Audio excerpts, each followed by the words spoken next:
ಕರ್ನಾಟಕ ಒಟ್ಟಿನಲ್ಲಿ ಬೆಂಗಳೂರಲ್ಲಿ ರೈತರು ಬಂದ್ಬಿಟ್ಟು ಮೆಟ್ರೋನು ಹತ್ತಂಗಿಲ್ಲ ಗುರು. ಎಂತ ಕಿತ್ತೋದ್ ನನ್ನ ಮಕ್ಳಿದ್ದಾರೆ ಗುರು. ನನಗೆ ಅದೇ ಅರ್ಥ ಆಗ್ತಾ ಇಲ್ಲ. ಬಟ್ಟೆ ಕೊಳೆ ಆಗಿದ್ದಕ್ಕೆ ಮೆಟ್ರೋ ಸ್ಟೇಷನ್ ಒಳಗಡೆ ಬಿಟ್ಟಿಲ್ವಲ್ಲ ಇವ್ರ ಅಪ್ಪಂದ ಮೆಟ್ರೋ. ಕರ್ನಾಟಕ ಸರ್ಕಾರದ್ದು ನಮ್ಮ ತೆರಿಗೆ ದುಡ್ಡು ಹಾಕಿ ಕಟ್ತಾ ಇರೋ ಮೆಟ್ರೋಗೆ ರೈತರಿಗೆ ಅಲೌಡ್ ಇಲ್ವಂತೆ. ರೈತರಿಗೆ ಒಳಗಡೆ ಎಂಟ್ರಿ ಇಲ್ವಂತೆ ಬಟ್ಟೆ ಗಲೀಜಾದ್ರೆ.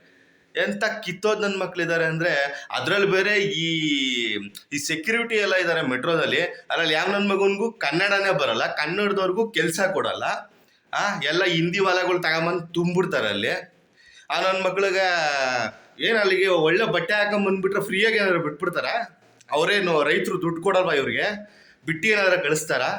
ನಾಚಿಕೆ ಮಾನ ಮರ್ಯಾದೆ ಏನು ಇಲ್ವಾ ಗುರು? ಈ ಏಜೆನ್ಸಿ ಕೊಡ್ಬೇಕಾದ್ರೆ ಇವ್ರಿಗೆಲ್ಲರಿಗೂ ಸೆಕ್ಯೂರಿಟಿ ಏಜೆನ್ಸಿನ ಯೋಚನೆ ಮಾಡ್ಬಿಟ್ಟು ಕೊಡ್ಬೇಕು ತಾನೆ. ಕನ್ನಡದವ್ರು ಕೊಡ್ರಯ್ಯ, ಯಾಕ್ರಯ್ಯ ಸಾಯ್ತೀರಾ? ಎಷ್ಟೋ ಜನಕ್ಕೆ ಕೆಲ್ಸಗಳಿಲ್ಲ. ಒಬ್ಬ ರೈತನಿಗೆ ಬೆಲೆ ಕೊಡ್ಲಿಲ್ಲ ಅಂದ್ರೆ ಇನ್ಯಾವನ್ಗಯ್ಯ ಬೆಲೆ ಕೊಡ್ತೀರಾ ನೀವೆಲ್ಲ?